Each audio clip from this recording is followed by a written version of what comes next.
अस्सलामुअलैकुम। मोहम्मद अजहर सिद्दीक अपने programme mess views के साथ हाजिर खदमत है। 24 जनवरी बरोज पीर 7:15 बजे रात आप प्रोग्राम देख रहे होंगे। लेटेस्ट डेवलपमेंट में गुफ्तगू आपको पता मैंने करनी होती। सबसे पहली जो गुफ्तगू है वो जनाब justice Ayesha Malik, supreme court की पहली खातून जज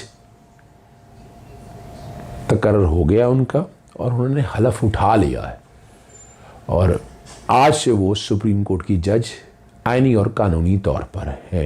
आइन का आर्टिकल 175 ए और 177 बैकग्राउंड पे चल रहा होगा और अब इनकी हल्फ बर्दारी की जो तकरीर है वो हल्फ बर्दारी इसलिए लेना ज़रूरी है। ये आइन पाकिस्तान याद रखिएगा, यहाँ जजेस ओथ दिया हुआ है। जजेस ओथ के कॉन्टेक्स्ट में क्यों जज ने ओथ लेना है, आइन पाकिस्तान को प्रोटेक्ट करना है और सारी चीज़ें आप लोगों को पता होनी चाहिए। यानी बाकायदा जो है ना ये ओथ प्रोवाइडेड है। सदर, वज़ीर आज़म, स्पीकर, नेशनल असम्बली, ठीक है ना जी। इसी तरह ही देखना जी, ये आ जाए जी चीफ जस्टिस आ जाए जी, हाई कोर्ट आ गया, अब आ जाए चीफ जस्टिस और जज ऑफ ए सुप्रीम कोर्ट के कॉन्टेक्स्ट में जो ओथ है वो ओथ लेना है जी, ठीक है ना जी। और वो बैकग्राउंड पे ये चल रहा होगा आर्टिकल 177 और 194 के कॉन्टेक्स्ट में। वजह क्या है, ओथ लेके फिर आपको प्रोटेक्ट करना है आइन को, पर्सनल, यानी आप कोड ऑफ कंडक्ट, जजेस, सबको पाबंदी होती है आपके ज़िम्मे। और जैसे चीफ जस्टिस गुलजार अहमद साहब ने उनसे बतौर सुप्रीम कोर्ट के जज हलफ लिया और पहली खातून जज मैंने आपको बता चुके हैं। और यहाँ चीफ जस्टिस जो है ना जी गुलजार अहमद साहब ने कहा जी कि किसी चीज़ का क्रेडिट नहीं लेंगे। जस्टिस आयशा मलिक अपनी काबिलियत की बुनियाद पर जज बनी है।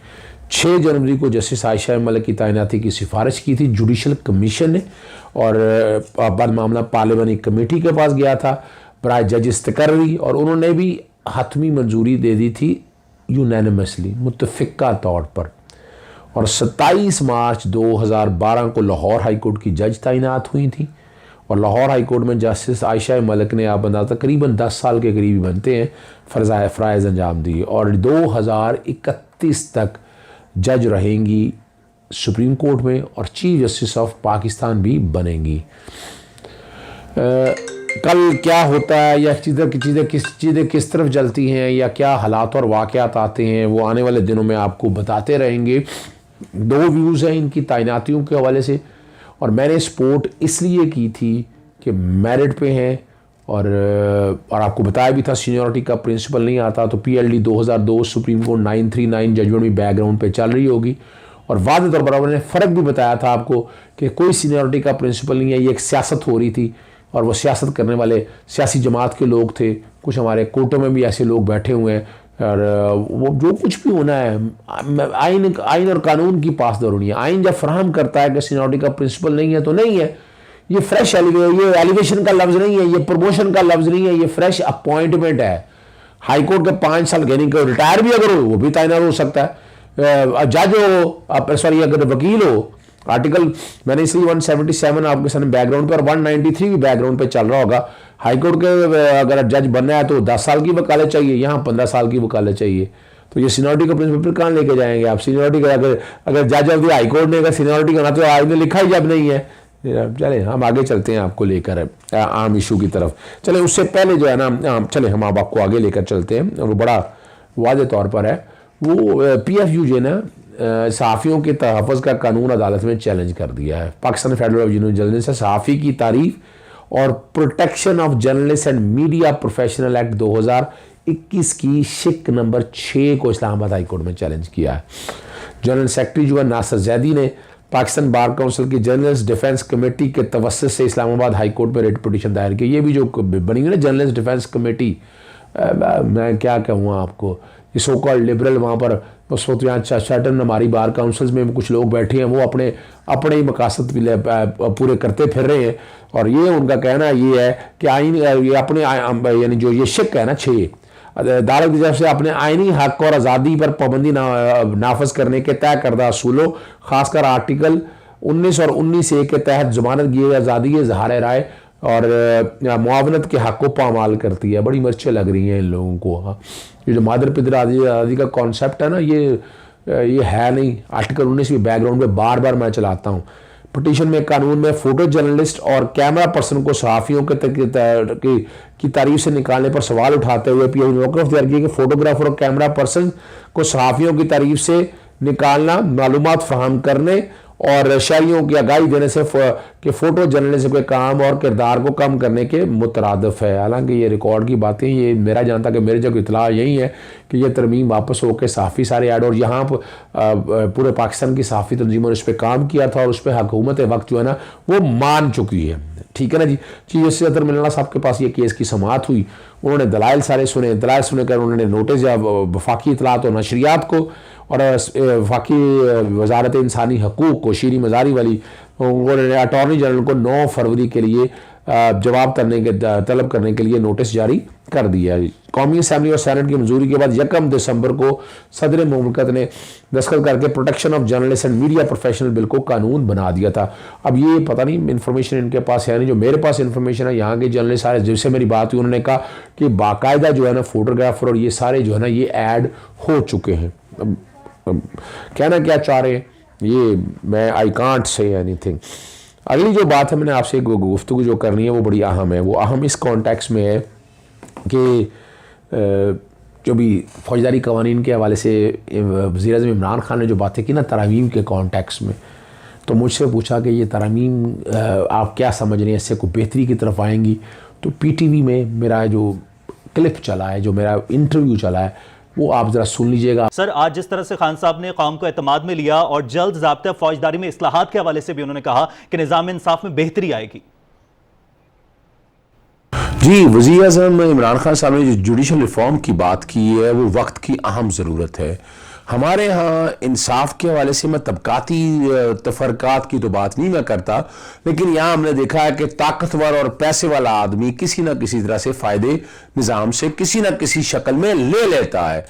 तो जहां ये जुडिशल रिफॉर्म हो, ये इंक्वायरी और इन्वेस्टिगेशन और ये सारे प्रोसेस जो इब्तदाइया तौर पर है, ऑर्डिनेट डिस्प्यूट रेजोल्यूशन के तौर पर, वहां जो है अदालतों के अंदर अदालतों को ज्यादा बनाना, उनको मुराद ज्यादा देना और बाकायदा टाइम फिक्सेशन रखना, पेनल्टीज, जुर्माने, सजाएं, ताकि इंसाफ तेज तरीन और इंसाफ के असूलों के मुताबिक हो। तो ये एक डरावना ख्वाब था जो बहुत पहले हम भी इस बात को कहते थे, लेकिन वजीर आजम के इस ऐलान के बाद उम्मीद की एक किरण पैदा हो गई है कि अगर ये जुडिशल रिफॉर्म्स आ गई तो पाकिस्तान की तकदीर बदल सकती है। प्रोग्राम खत्म करने से पहले मैं जल्दी में तो नहीं मैं कह सकता, लेकिन बड़ी ज़रूरी बात करनी है। हमारे दोस्त हैं, बहुत इंटेलिजेंट आदमी है, मीर मोहम्मद अली खान साहब, उन्होंने न सिंगापुर के सदर के हवाले से जो वजीर आजम की जो कहानी है ना कि सिंगापुर कैसे जाकर कैसे इमर्ज हुआ, वो बयान किया उन्होंने। वो छोटी सी है, आप जरा वो सुन लीजिएगा और उसके बाद बात करेंगे। सुनिएगा वो। We had to lock up people without trial, whether they are communists, whether they are language chauvinists or religious extremists. If you don't do that, the country would be in ruins today. Whoever governs Singapore must have that iron in him, or give it up. This is not a game of cards. This is your life and mine. I spent a whole lifetime building this. And as long as I'm in charge, nobody's going to knock it down.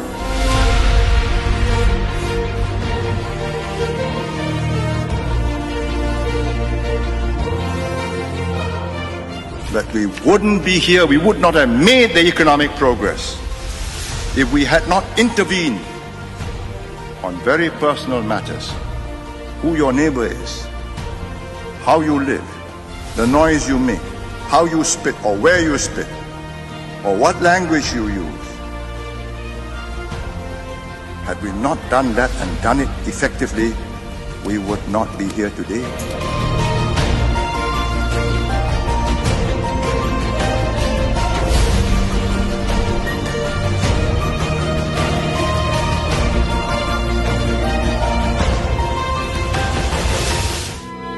And even from my sick bed, Even if you are going to lower me into the grave and I feel that something is going wrong, I'll get up.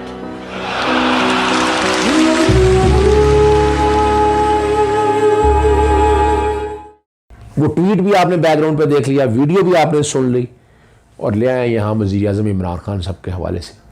वज़ीर आज़म इमरान खान जो इस वक्त बात कर रहा है, जब Singapore उन चीज़ों से निकल के यहाँ तक पहुँच सकता तो पाकिस्तान भी पीछे नहीं रह सकता। लेकिन यह आपको मुस्बत सोच की बात करनी है, आपको अच्छी और दयानतदार क़यादत की बात करनी है। और मैं समझता हूँ कि मौजूदा हालात में वज़ीर आज़म इमरान खान से अच्छी क़यादत कोई नहीं आए। अगर बैठ कर अपना काम करें, इस मुल्क को आगे लेके जाएं, ये मुल्क आगे जाएगा तो हम सब जाएंगे, अगर ये मुल्क पीछे जाएगा तो हम सब पीछे जाएंगे। तो मुल्क की जड़ें खोखली करना छोड़ दें, इस मुल्क को आगे लेकर चलना है हमने, अपने ज़ोरे बाजू से, ज़ोरे ताकत से, हिम्मत से, हमदर्दी से, ईमानदारी से। नाजरीन, आपसे इजाजत चाहता हूं। आपके साथ तफसीली गुफ्तगू हो गई है, ये गुफ्तगू का सिलसिला जारी और सारी रहेगा। अस्सलामु अलैकुम, अल्लाह हाफ़िज़, पाकिस्तान जिंदाबाद।